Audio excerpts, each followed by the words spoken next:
जय श्री कृष्ण दोस्तों, आप सभी का दिन शुभ और मंगलमय हो। भगवान विष्णु और माता लक्ष्मी अपनी कृपा, अपना आशीर्वाद आप पर और आपके पूरे परिवार पर सदैव बनाए रखें। आज हम सब 17वें अध्याय का श्रवण करेंगे। 17वां अध्याय दंतिला और कोहाला की कहानी का वर्णन करता है। श्रुत कीर्ति ने कहा, हे देव, वैशाख के उन सभी पवित्र अनुष्ठानों के बारे में सुनकर पूरी तरह संतुष्ट नहीं हूँ जो इस लोक और परलोक दोनों में लाभ पहुँचाते हैं। जिस पवित्र ग्रंथ में धर्म के विषय में सत्य उपदेश तथा भगवान विष्णु की उत्तम एवं मंगलमय कथाएं हैं, उसे सुनने से तृप्ति नहीं होती। सौभाग्यवश मेरे पूर्व जन्मों के पुण्य फलित हो गए हैं, क्योंकि तुम अतिथि वेश में मेरे धाम में आए हो। आपके कमल सदृश मुख से निकलते हुए अत्यंत अद्भुत अमृतमय वचनों को सुनकर मैं पूर्णतया संतुष्ट हो गया हूँ।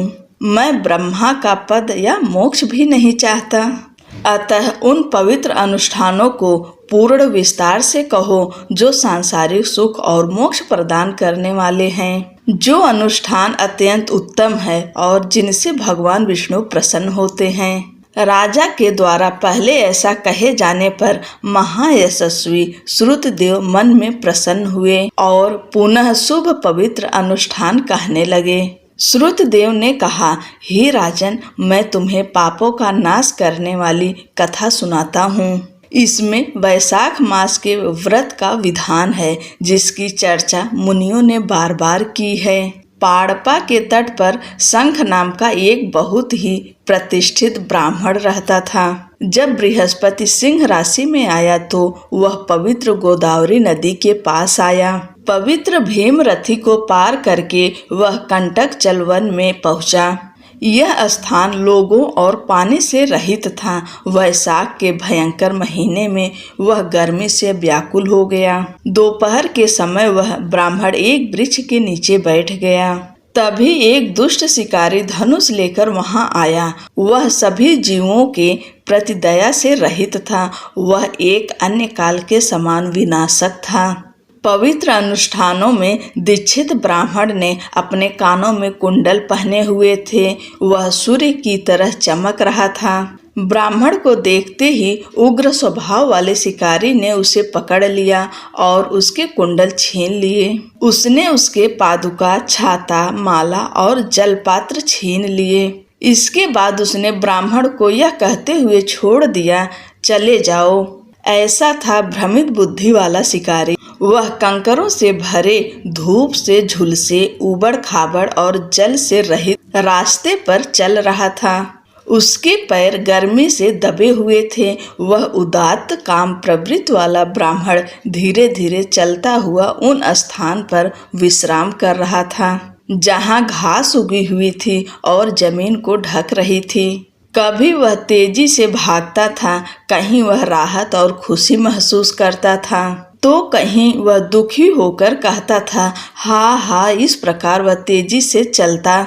सूर्य के मध्य आकाश में स्थित होने पर ऋषि को कष्ट में पड़ा देखकर धर्म परायणता से विमुख रहने वाला तथा दुष्ट प्रवृत्ति के शिकारी को उन पर कुछ दया आई।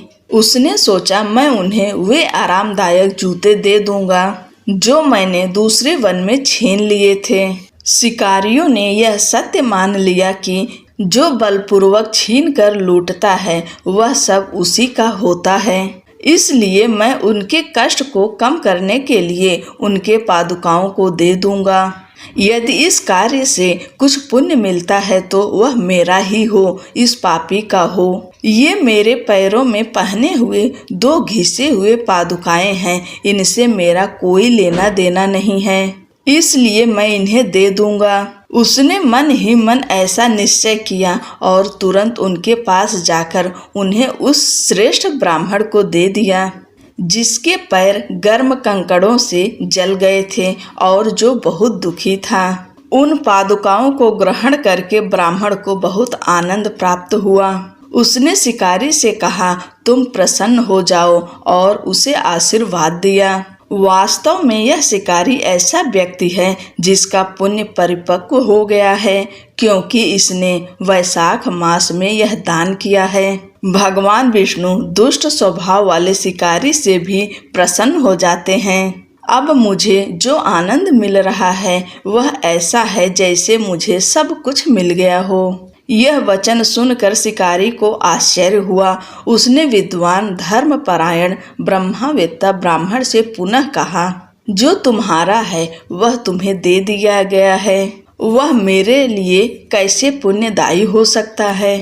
तुम वैशाख की स्तुति करते हो और कहते हो हरि प्रसन्न होते हैं। हे ब्राह्मण, मुझे बताओ कि यह वैशाख क्या है, हरि कौन है, धर्म का क्या अर्थ है। हे दया के भंडार, जो सुनने की इच्छा रखता है उसे क्या लाभ है। शिकारी के ये वचन सुनकर शंख मन में प्रसन्न हो गया।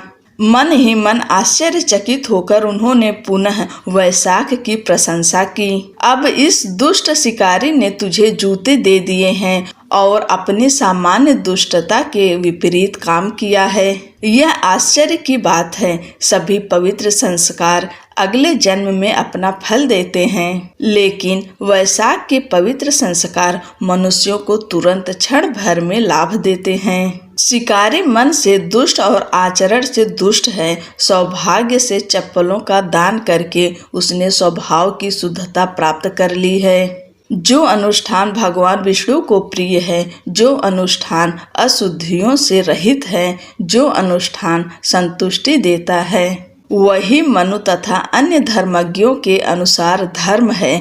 वैशाख मास के वे पवित्र अनुष्ठान भगवान विष्णु को अत्यंत प्रिय है। जो अनुष्ठान भगवान विष्णु को प्रिय है, जो अनुष्ठान अशुद्धियों से रहित है, जो अनुष्ठान संतुष्टि देता है, वही मनु तथा अन्य धर्मज्ञों के अनुसार धर्म है। वैशाख मास के वे पवित्र अनुष्ठान भगवान विष्णु को अत्यंत प्रिय है। केशव जी सभी प्रकार के दान, तपस्या और महान यज्ञों से उतने संतुष्ट नहीं होते जितने वे वैशाख मास के पवित्र अनुष्ठानों से होते हैं। सभी धर्मों में इसके समान कोई दूसरा धर्म नहीं है। लोगों को गया या गंगा, प्रयाग या पुष्कर जाने की आवश्यकता नहीं है। उन्हें केदार, प्रभास या कुरुक्षेत्र में संपत पंचक के पवित्र स्थान पर जाने की आवश्यकता नहीं है। गोदावरी, कृष्ण, सेतु, रामेश्वर या मरुद्रा वृक्ष जाने की आवश्यकता नहीं है। वैशाख धर्म की महिमा का बखान करने वाली दिव्य कथा की पवित्र नदी अर्थात उसके रूप में बहुत पवित्र है। जो व्यक्ति वहां पवित्र स्नान करता है उसके हृदय में भगवान विष्णु तुरंत निवास करते हैं। वैशाख मास में बहुत कर्म कार्य करने या अर्पण करने से बहुत कुछ प्राप्त होता है, जो दान, बलिदान या अन्य पवित्र अनुष्ठानों से प्राप्त नहीं हो सकता, जिनमें बहुत अधिक व्यय होता है अन्य समय में। हे शिकारी, यह माधव वैशाख मास पुण्य की वृद्धि करने वाला है। इस मास में सूर्य की गर्मी से होने वाले कष्टों को नष्ट करने वाले ये पादुकाएं तुमने मुझे प्रदान किए हैं। इस प्रकार तुम्हारा प्राचीन काल का पुण्य परिपक्व हो गया है। हे शिकारी, प्रसन्न भगवान सामान्यतः कल्याण ही करेंगे, अन्यथा तुम में इस प्रकार की उत्कृष्ट प्रवृत्ति कैसे हो सकती है। ऋषि जब ऐसा कह रहे थे तब मृत्यु देवता द्वारा प्रेरित एक शक्तिशाली सिंह एक बाघ को मारने के लिए उस पर झपटा, किंतु भाग्य द्वारा लाए गए एक हाथी को देखकर वह उसे मारने के लिए प्रयत्नशील हो गया। सिंह ने उस पर पंजे से हमला किया और लड़ने के लिए तैयार खड़ा हो गया। हे राजन, वन में सिंह और हाथी में युद्ध हुआ। थक जाने पर वे लड़ना छोड़कर एक दूसरे को घूरने लगे। सौभाग्यवश उन्होंने वह बात सुन ली जो महापुरुष ने शिकारी से कही थी। वह सब पापों का नाश करने वाली थी। इस महात्मा की कथा सुनकर उनका हृदय शुद्ध हो गया। वे पापों से मुक्त हो गए। शरीर त्याग कर वे तत्काल स्वर्ग चले गए। उन्होंने दिव्य रूप धारण कर लिए थे। उन पर दिव्य लेप लगा हुआ था। वे दिव्य हवाई रथ में बैठे थे। दिव्य युवतियां उनकी सेवा कर रही थीं। अचानक वे शिकारी के सामने हाथ जोड़कर और सिर झुकाकर खड़ी हो गईं। पवित्र अनुष्ठानों के व्याख्याता महान ऋषि उन्हें देखकर आश्चर्यचकित हो गए। वे निश्चल खड़े रहे और बोले, तुम कौन हो? ऐसा कैसे हुआ कि तुम निम्न पशु जाति में पैदा हुए? ऐसा कैसे हुआ कि तुम दोनों एक साथ मर गए? बिना किसी स्पष्ट कारण के तुम एक दूसरे को मारने की कोशिश में लगे हुए थे। हे पापहीनों, इन सब बातों का विस्तार से वर्णन करो। ऋषि के इस प्रकार पूछने पर उन्होंने इस प्रकार उत्तर दिया, हम ऋषि मतंग के पुत्र हैं, जिन्हें दंतिल और कोहल कहा जाता है। यह एक श्राप के कारण था कि दंतिल और कोहल का पुनर्जन्म सिंह आदि के रूप में हुआ था। हम सुंदर आकृति वाले तथा यौवन की अवस्था में थे। हम सभी विद्याओं में पारंगत थे। हमारे पिता मतंग नामक ब्राह्मण ऋषि धर्म के विशेषज्ञ तथा सभी पवित्र कर्मों में श्रेष्ठ थे। उन्होंने हमसे कहा था, हे मेरे पुत्रों, मधुसूदन को प्रिय वैशाख मास में मार्ग में निःशुल्क जल के कुंड बनवाओ। लोगों को थोड़ी देर पंखा झलना, मार्ग में छाया बनाना, प्रचुर भोजन तथा शीतल जल देना, प्रातःकाल स्नान करना तथा भगवान का पूजन करना, नियमित रूप से भगवान की कथा सुनना, जिससे संसार का बंधन समाप्त हो जाएगा। इस प्रकार हमें इस प्रकार की अनेक प्रकार की सलाहें दी गईं, फिर भी हम दुष्ट थे। मैं दंतिल क्रोधित हो गया। कोहाला नामक यह व्यक्ति मुझसे भी अधिक क्रोधित हो गया और अभिमानी भी हो गया। हमारे पिता जो अत्यंत धर्मनिष्ठ थे, क्रोधित हो गए और उन्होंने हमें श्राप दे दिया। उन्होंने यह कहा कि जो पुत्र धर्म से विमुख हो, जो पत्नी अप्रिय बोलती हो तथा जो राजा वैदिक विद्या और ब्राह्मणों से विमुख हो, इन दोनों को तुरंत त्याग देना चाहिए, अन्यथा वह गिर जाएगा। जो लोग शीलहीनता या धन लोलुपता के कारण इनका संग करते हैं, वे नरक में जाते हैं और वहाँ 14 इंद्रों अर्थात एक मनवंतर तक रहते हैं। इसलिए उन्होंने हम अभिमान और क्रोध से अभिभूत लोगों को श्राप दे दिया। उन्होंने कहा, यह दंतिल जो क्रोधित हो गया है और क्रोध में बह गया है, शेर के रूप में जन्म लेगा। अभिमानी कोहाला रंजित अवस्था में एक बड़ा हाथी होगा। बाद में हमने पश्चाताप किया और मुक्ति के लिए प्रार्थना की। हमारे द्वारा विनती करने पर हमारे पिता ने हमें श्राप से मुक्ति प्रदान की। तुम लोग निम्न योनियों में जन्म लोगे। कुछ समय बीतने पर तुम लोग आपस में मिलोगे और एक दूसरे को मारना चाहोगे। उसी समय एक शिकारी और शंख का वार्तालाप तुम्हारे कानों में पड़ेगा। क्षण भर में ही तुम मुक्त हो जाओगे। हे मेरे पुत्रों, अपने मोक्ष के पश्चात अपने पूर्व जन्मों को प्राप्त करके मेरे पास लौट आओ और मेरे साथ रहो। मेरी बातें अन्यथा नहीं होगी। इस प्रकार हम दोनों दुष्टों को हमारे पिता ने श्राप दिया।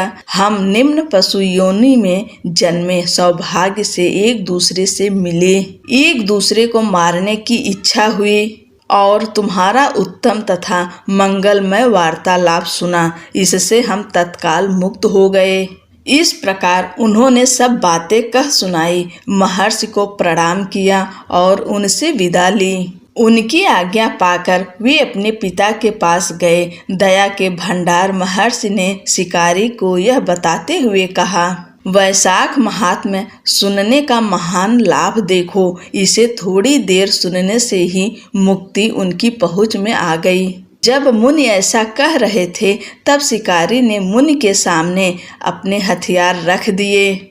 मुनि दया के भंडार, उत्तम बुद्धि वाले, कामनाओं से रहित, अत्यंत शुद्ध स्वभाव वाले तथा पुण्य के एकमात्र भंडार थे। बोलो लक्ष्मी नारायण की जय। दोस्तों, आज की कथा यहीं पर समाप्त होती है। अगले की कथा अगले के वीडियो में हम सुनाएंगे। तब तक के लिए जय श्री कृष्णा, राधे राधे। आप सब जहाँ रहें खुश रहें, स्वस्थ रहें और अपनों के साथ रहें।